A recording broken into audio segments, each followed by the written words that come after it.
During this third video in the Indigenous Perspectives video series, your peers will share more stories of their journeys, where they sought help, and offer guidance directly to you as new students so you can more confidently transition to York University and enjoy your university life here in Toronto.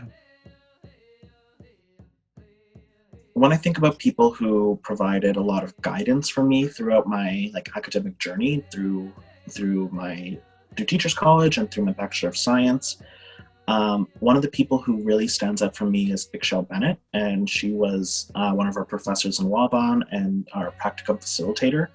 And she stuck with us for every course throughout the entire program, and she really, you can tell that she really dedicated a lot of her time and a lot of her energy to us. And she really taught me a lot about being, what it means to be a critical Indigenous educator. The first couple of weeks, I loved how the professors were, first off, they told us first about their history, their background, how they became to be a professor, and just some real life experiences that they've had where it was easy for you to connect to who they were and feel that you weren't an outsider. They're transparent about who they are, and you never feel like they're above you.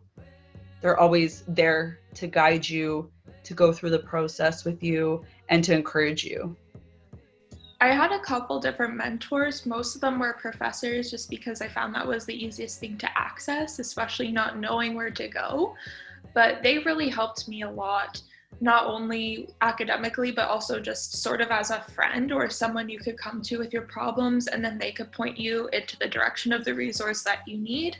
I found more in my fourth year, especially with applying to different schools or even searching for jobs. A lot of other students became very, very useful and mentored me on, especially the grad students helped me mentor or helped mentor me on how to find schools, how to apply to them, how to apply to different bursaries and scholarships, especially as an Indigenous student, and just navigating what programs they found worked alongside their indigeneity, and that they didn't feel discriminated against or that it was hard on their mental health as an Indigenous student. I've been very fortunate. There are a lot of different talents among the Indigenous students, and they have been very willing to share with me, very generous with time and skill sharing.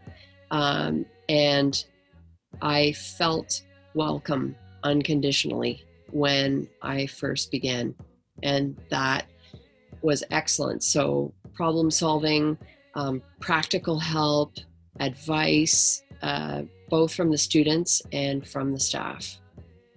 A lot of time well spent in many ways.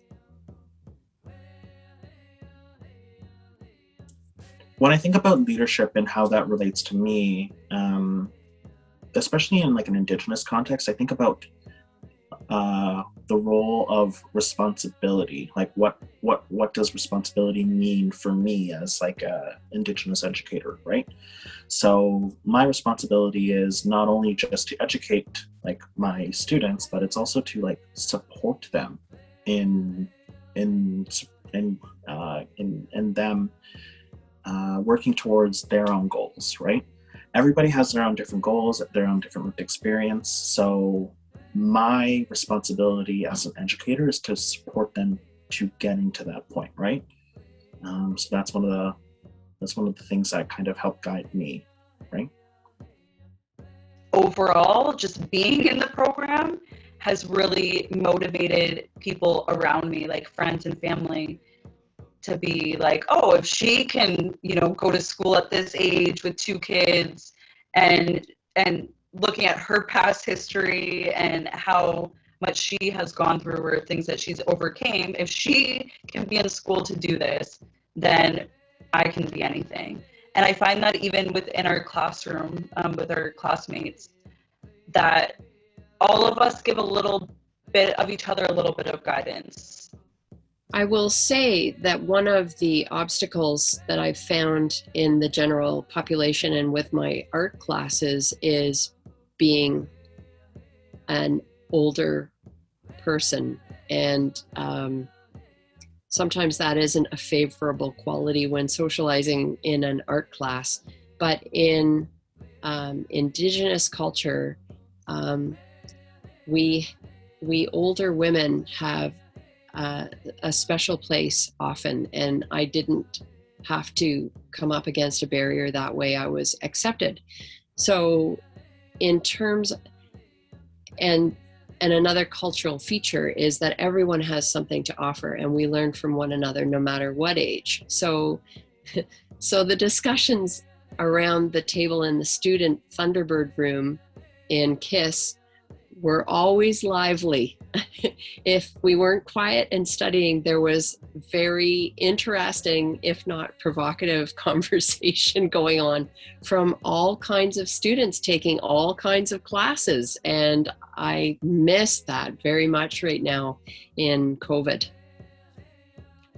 So in the community, I've met so many different people and have a lot of conversations with a lot of peers and a lot of community members, a lot of past coworkers and everything. And, you know, for me to have that opportunity to be a mentor or a role model, I know there's, you know, I don't want to toot my own horn, but I know, like, just by in conversations of sharing my stories, I know people eventually told me that they've been inspired for me standing up for myself for different things.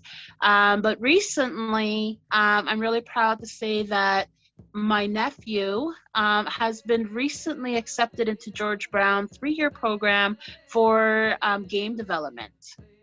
And just based on my experiences of my constant band funding and looking for sponsorships and grants and stuff like that, I'm glad that he's able to look up to me to find out how he could get sponsorships or grants and apply for different things. And, you know, I just keep telling him to apply anywhere you can that says Indigenous students. You know, so I'm glad to be a mentor in that way right now for my nephew, to help him guide him through his first post-secondary years. It's so exciting.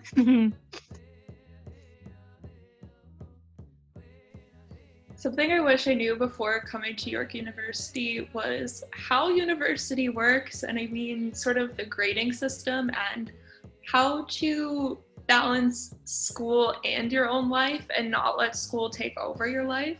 A lot of students just let school take over and then feel drowning, like they're drowning all the time. And something that I wish I knew was that I needed a consistent hobby throughout university, something that I could just put my schoolwork away and focus on, and it would take my mind off of anything.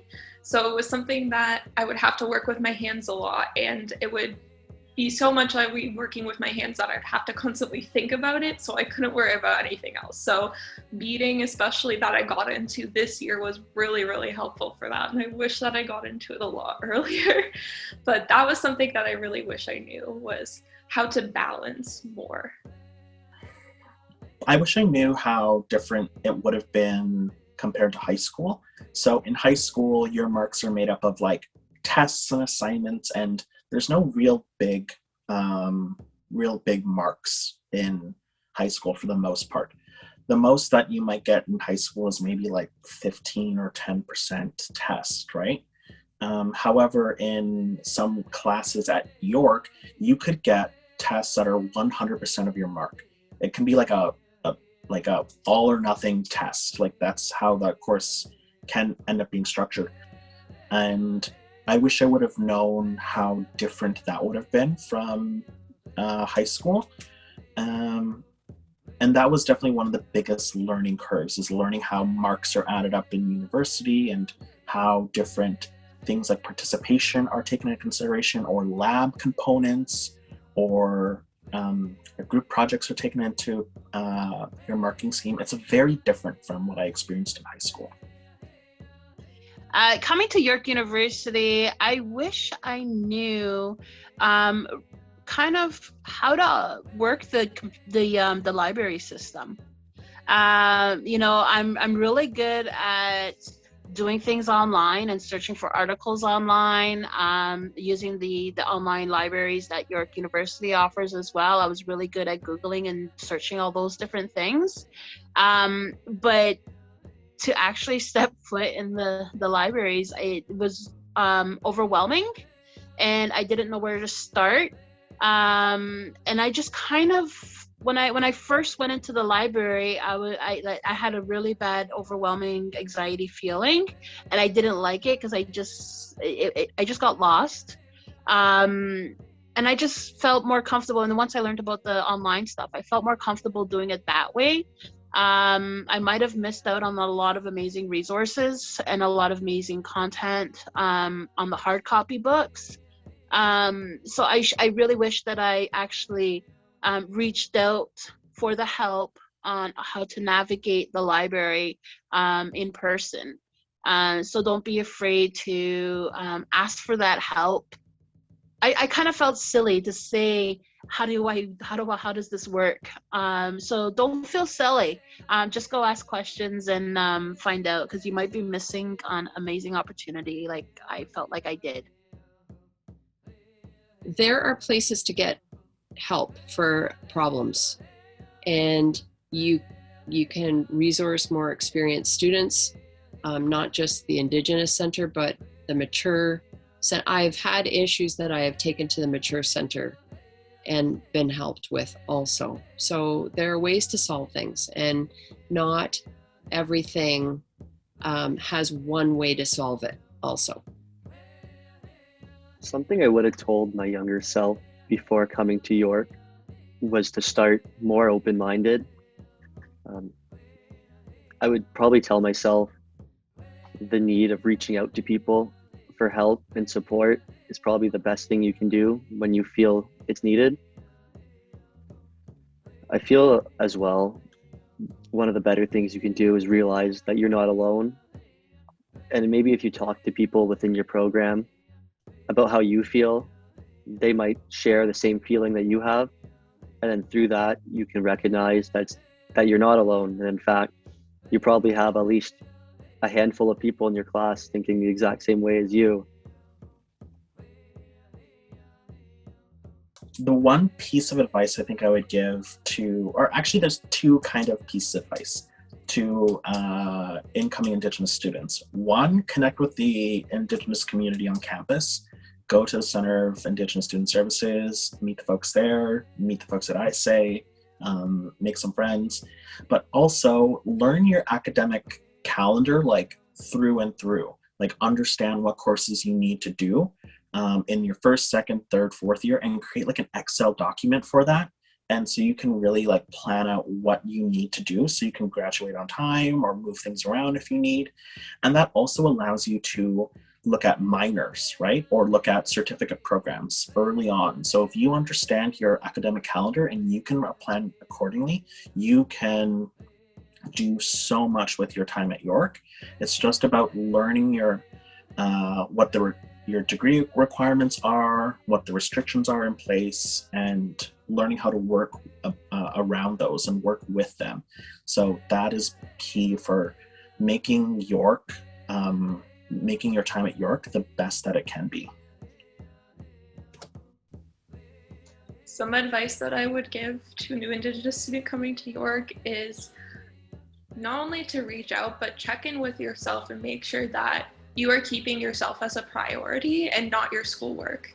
Because schoolwork can wait, it can be done whenever. You are the number one priority. So that's something that I wish someone would have told me a long time ago. But I figured it out slowly throughout university that you can push deadlines, you can push other things, but you can't necessarily push yourself too far. You need to take time for yourself and learn to relax, or not even just relax, but enjoy yourself at least. Some advice I would like to give to some new Indigenous York University students is to not to be afraid to ask for help. If you're new to the city, take some time to explore other organizations in the city as well. There are some organizations that could help you with some sponsorships. So don't be afraid to reach out for help. I know in the York site as well, there's a lot of scholarships or grants available to Indigenous students. So don't be afraid to connect with, other external agencies. Build your own community and keep those that you feel comfortable with, and have somebody that's been there and done that as well. So maybe a previous student or a current student that's had their years at York, and I'm sure when you reach the community in Toronto, just they can help you navigate through the community as well, of different programs to reach for, whether if it's learning how to cook on a healthy budget, or something like that to help you maintain through your school. Your community, your support, and what helps you get through school is who you choose to have close to you as your mentor and your guidance.